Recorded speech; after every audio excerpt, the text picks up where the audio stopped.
Stop right there if you are looking to buy term insurance because you might end up making a lot of blunders. How do I sound so confident? Because after watching my series on life insurance, thousands of people have been reaching out to me via email, via Instagram, and to my surprise, a lot of them are about to make blunders. And I have put together a list of 10 don'ts of term insurance which might save you a lot of money, and that money can be put to better use. Welcome back to the channel. This is Money Minded Mandeep.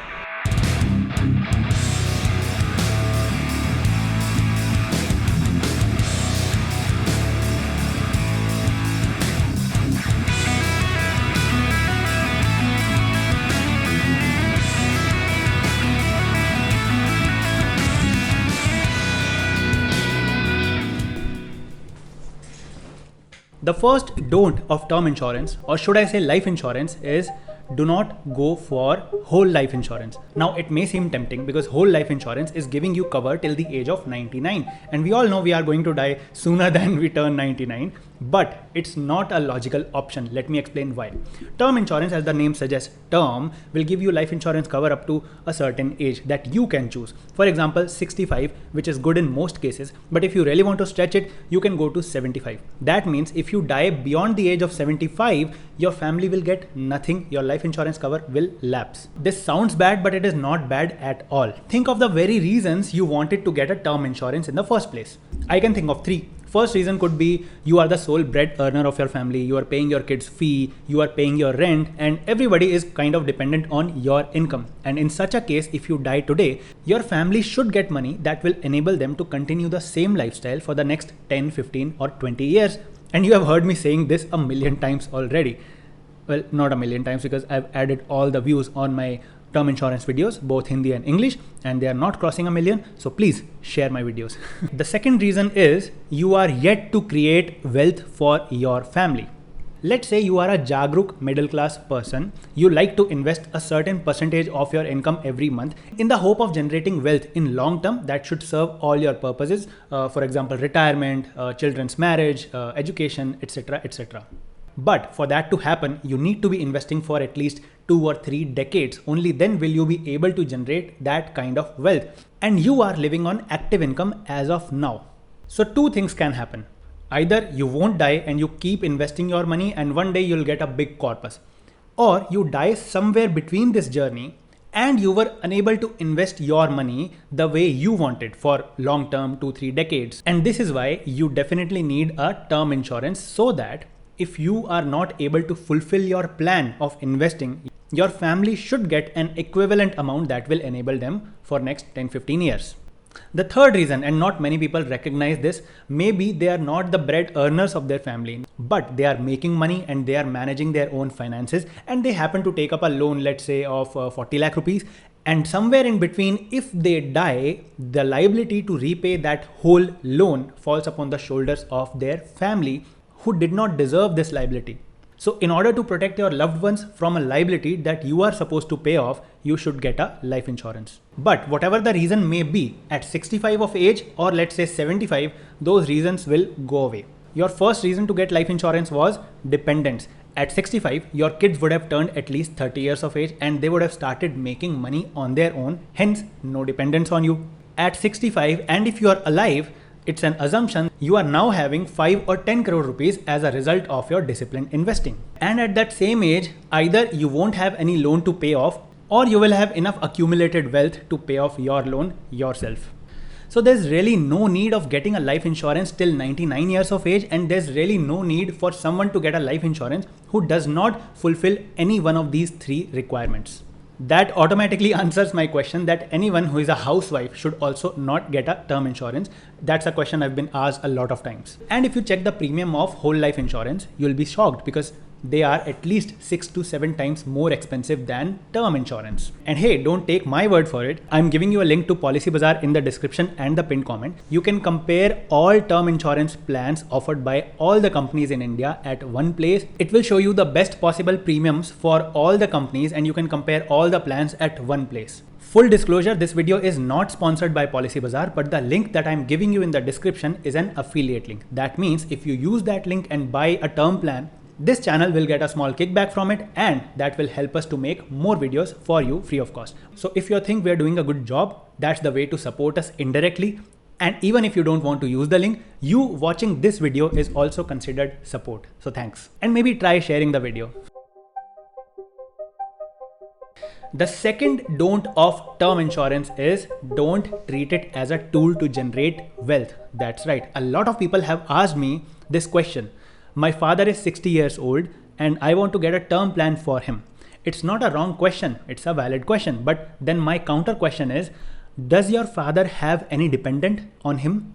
To which they reply, no, my father doesn't have any kind of dependent on him as of now. So then my follow-up question is, why do you think your father needs a life insurance at the age of 60? To which they reply that they think term insurance premiums are pretty cheap and they'll get a huge sum of 1 crore, 2 crore rupees when their father dies. It's not like they want their father to die just because they can get the money. But their logic is a person will die someday or the other, might as well get the life insurance so that we can get the huge sum. And that huge sum, 1 crore, 2 crore or whatever the case may be, sounds too big of a target to achieve via mutual fund or via stocks or via any kind of investment. So it's pretty natural. A lot of people will think that the term insurance is the cheapest tool to generate 1 crore or 2 crore rupees. But please do not make that kind of mistake. You have to first acknowledge the fact that the money you receive as a life insurance cover is not your money. It's the money of a life insurance company that they will give you from their pocket. The premiums you are paying towards that sum assured is nothing but peanuts. So any company who is required to pay a large sum out of their pocket to you will first thoroughly investigate the cause of death, and if they find something out of the ordinary, if they find something fishy, they have the right to reject your claim. Whereas if you focus on investing in mutual funds, stocks or any other scheme for that matter, the money that you're investing and the returns that you are generating are your money. No one can stop you from taking that money. But a lot of forces will try to stop you from getting that life insurance cover because the investigation process of life insurance company is pretty stringent. So whatever money you are ready to pay as premiums towards a life insurance plan for a 60-year-old man who doesn't even need it can go towards real investing in like mutual funds, stocks. If you don't know how to begin investing, how to go about mutual funds and stocks, I'll make a series of videos to educate you. And meanwhile, you can do one thing. You can open yourself a Demat account and a mutual fund account, links of which are available in the description. None of those brands are sponsoring this video, but if you use those links, you'll be indirectly helping us.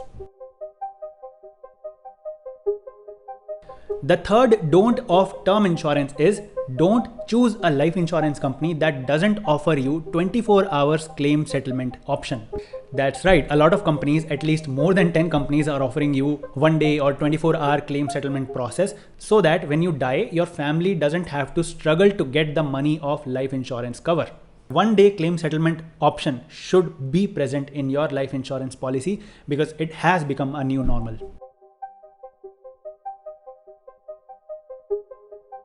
The fourth don't of term insurance is don't file wrong disclosures in the hope of getting cheap premium. I've seen people asking a lot of questions with the agenda of hiding some information so that they can get the cheaper premium. But please always assume the worst. The process of investigating the claim is really stringent. The companies will dig up any dirt that's available on you and use it against you to reject or delay your claim. So if you smoke, if you drink, if you have any kind of disease, please disclose it upfront and let the premium increase by 10 or 20%. Do not worry about premiums. Worry about the claim process that you don't have to do. Your family will have to go through the claim process and they will suffer because of the wrong disclosures you made. Now there's a section called Section 45 in the Insurance Act that says if your policy is at least 3 years old, then no company has the right to reject your claim even if you have filed some wrong disclosures, and that may be true. Take my example, my insurance cover is 1 crore rupees and I am paying 1000 rupees every month towards premiums. Let's say I die today, my family goes to life insurance company, files a claim and the amount is 1 crore rupees. I know the company will give this amount to my family, but where are they keeping that money? Is it lying in their bank accounts? No. Whatever money the company is managing, they are putting it to use by investing that money in various products. Let's say my 1 crore rupees are kept by the company in an FD that is generating 6% returns. Now tell me, what is the 6% of 1 crores for 1 month? The amount is 50,000 rupees. Can you guess where I'm going with this? If the company manages to find something fishy in my claim, they can ask my family to produce more and more documents to stall the claim process for maybe 1 month, and by stalling the claim for 1 month, they are making an extra 50,000 rupees. Now compare that income with the premiums that I was paying when I was alive. I was paying only 1,000 rupees every month. That means to pay 50,000 rupees, it would have taken me 4+ years.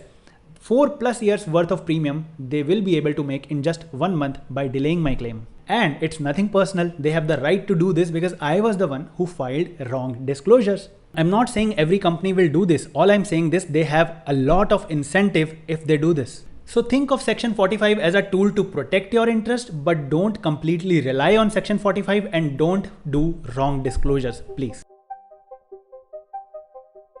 The next don't of term insurance is don't take claim settlement ratio too seriously. I know I was the one who told you that claim settlement ratio is important among 5-6 other things that will make you land on a good insurance company. So what does claim settlement ratio tell you? Out of 100 claims, how many claims a company has passed in one financial year? And making this number 99% is pretty easy for a lot of companies. However, we tend to mistake this number as the probability of getting our own claim passed. Please understand that whatever claims are being rejected by the company might have been dishonest claims. And we cannot blame a company for rejecting a claim that was dishonest. And there's no clear pattern of identifying how many dishonest claims are being filed every year. So there's no clear way of predicting next year's claim settlement ratio numbers. And there's no way to say that this is the probability of your claim getting passed. Your own claim will be passed if you have filed correct disclosures and nothing is wrong about your own statements. And the answer to your question, how do we find a good insurance company, is that you go with a brand that is reputed. You go with a brand that is managing a lot of money, maybe HDFC, Tata or Max Life or ICICI. All are very big names and they will most likely be there 10 years, 20 years from now. Even if your life insurance company doesn't manage to make it 20 years from now, IRDA will step in and some other life insurance company will acquire that company and your policy will not go to waste. The next don't of term insurance is do not go for telemedical if. Yes, that's a heading. I made up that heading. Let me complete that for you. Do not go for telemedical if you are not sure what kind of diseases you may already have. That happens with a lot of people because we don't take regular health checkups. We only go to the doctor when we feel sick. So always remember this. The insurance company doesn't have the right to reject your claim based on diseases that you got after the date of getting policy. But they have the right to reject your claim if you got your policy and you did not disclose any disease that you had on that day. So if you're unsure about your own health, always ask for a physical medical test, and from that point on, always go for a full body checkup every 6 months or every year and maintain your health records both online and offline to actually prove to the company that whatever diseases you died with came after the date of getting that policy and the company doesn't have the right to reject your claim. The next don't of term insurance is don't go for limited pay option. Now, what is limited pay option? You will most certainly come across this option while buying a term insurance, maybe from Policybazaar or from the company's website directly or from an agent. And it may seem like an option that will save you more than half of your premiums. So the pitch is, they will tell you that instead of paying X amount of rupees every month towards your premium, you now pay double that premium every month, but you don't have to pay premiums till the age of 65 or 75. You just have to pay the premiums till 10 years. So let's look at this with an example. Let's say I took a term plan till the age of 75 and I'm 26 right now. So I have almost 50 years of premiums to pay. And my per month premium comes to 1500 rupees. So 1500 rupees for 12 months and for the next 50 years would come about 9 lakh rupees. And if I go with limited pay, I'll have to pay almost double of that premium. So 3000 rupees for 12 months, but only for 10 years. So that amount will come to 3.6 lakh rupees. That means I will save 5.4 lakh rupees worth of premiums if I choose to go with limited pay option. But that's only half the picture. If I'm ready to pay 3000 instead of 1500, I can just keep paying 1500 rupees as regular premium and the rest 1500 rupees can go towards any mutual fund. And guess what? If I only make a one-time investment of 1500 rupees for the next 10 years and let's say it grows by 12%, after 10 years, one-time investment of 1500 rupees will turn to 4500 rupees. So in the 11th year, I will have the money to pay 3 months worth of my term insurance premium. And they tell you that what if after 10 years you find yourself in a financial distress and you're not able to afford the premiums for the rest of your life, might as well be done with it, pay for 10 years and your policy will continue till the age of 65, 75, whatever the case may be. That means even if I find myself in a financial distress, I'll still be able to pay 3 months worth of my premium by investing just 1 month's premium for 10 years. Now let me show you some magic. This is an SIP investment calculator that we made on our website, Labor Law Advisor. I'll give you its link in the description. You can use it for yourself. Let's say I invest 1500 rupees every month for the next 10 years that grows at the rate of 12%. I will get 3.5 lakh rupees. That means I cannot find myself in a financial distress. I'll still be able to pay term insurance premiums for a very long time. Now let's say after 10 years, you don't find yourself in a financial distress. You may choose to keep this amount invested for the next 40 years. You are stopping your 1500 rupee investment, but you are also not taking out the money. So leaving that money for the next 40 years would then turn that money into 60 lakh rupees. All I'm trying to say is if you go with limited pay option and if you pay twice the premium, then you are losing on the opportunity to invest that very same money for 10 years, maybe 40 years, maybe 50 years. And you know this very well. Time is money. And there are only two scenarios that can happen. Either you are in a financial distress. In that case, your 1500 rupee investment will help you pay off your term plan premiums, or you are not in a financial distress. In that case, there are two further cases that can happen. You die. If you die, your investment amount and your life insurance cover will go to your family. And if you don't die, you get 60 lakh rupees. So always focus on paying the minimum premium, even if it means you'll have to pay the premiums for the next 50 years, because trust me, if I am paying 1000 rupees today, that still may mean something for me, but when I'll be 40, I will still be paying this very same amount, 1000 rupees, because term insurance premiums never change once you take them. So it's really not going to be any kind of burden on me at all, because this fixed amount will keep on losing its value due to inflation. The next don't of term insurance is don't take return of premium options either. Now return of premium option says instead of paying X amount of premium every month, you pay twice that amount, but if you don't die and if the policy term ends, then at that day we will return all the premiums paid by you back to you. This is like the worst kind of investment ever. Let me ask you one thing. I take 10,000 rupees from you today and I promise you to return this 10,000 rupees after 10 years. How would you feel? You obviously would not want to give me 10,000 rupees if I promise to return the amount without any interest. It's the same case in term insurance. If you choose to pay double the premium in the hope of getting all the premiums back, that day, whatever amount of premiums you are getting back will not make you happy because the money would have lost almost all of its value. And I'll refer you back to my same example. Instead of paying double the premiums, if you have that much capacity, invest that extra premium towards any kind of mutual fund that will not only beat inflation but also give you good returns. The next don't of term insurance is don't forget about your long-term investing goals, because that is the only way you are going to see huge amount of money while being alive. Term insurance is only for the event when you are not there, but you have to think of a scenario when you are there, and investing for long term is the only way to ensure that. So if you have yet to open your mutual fund account, your Demat account, I'm leaving a link to India's best broker, Zerodha. If you buy shares for investment kind of purposes, you won't have to pay any kind of brokerage. The tech is super competitive and reliable, and I personally use Zerodha for investing in shares. The affiliate link is in the description. I'd appreciate you if you use that link. The next don't of term insurance is don't be ignorant and say that term insurance don't have any kind of maturity benefit and that's why I'm not going to get it. You've heard me say this a million times. First, identify what kind of life insurance cover do you need. It should be a minimum of 10 to 15 times your annual income, maybe 20 times if you can afford the premium. And that kind of insurance cover is only available in term insurance. And the so-called plans that are offering you maturity benefit are at least 10 times or 15 times expensive than the premium of term insurance. And a lot of that money is actually being invested. So it's nothing but a combo of life insurance and investment. I am just saying, don't mix life insurance and investment. Pay term insurance premium and invest whatever money you have separately.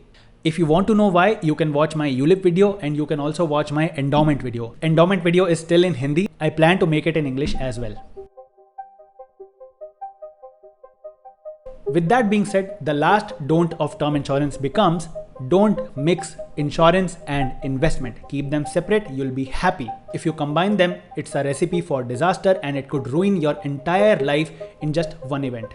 Think of a scenario when you take such a plan, a combo plan, and your premium, just like term insurance, will not be that cheap. It would be somewhere around 10,000 rupees, 15,000 rupees every month. And think of a time when you could really come under some kind of financial distress. You will find it harder and harder to keep up with those premium payments. And if you stop them, you will not only lose your life insurance plan, you will also be heavily penalized on your investment returns. And trust me, it has happened with my family and I know the struggle. If you keep these two things separate, you can stop your SIPs, you can stop all your investments if you can't afford to pay them, and you won't be penalized for that. And since the term insurance premium keeps losing its value due to inflation and it is already at dirt cheap prices, I can still afford to pay that and retain my life insurance throughout my life. Alright, that's enough for this video. I'll see you very soon in my next video. Please let me know in the comments what all topics you need me to cover, and subscribe to this channel, press the bell icon so that the next video can appear in your notification panel. Bye.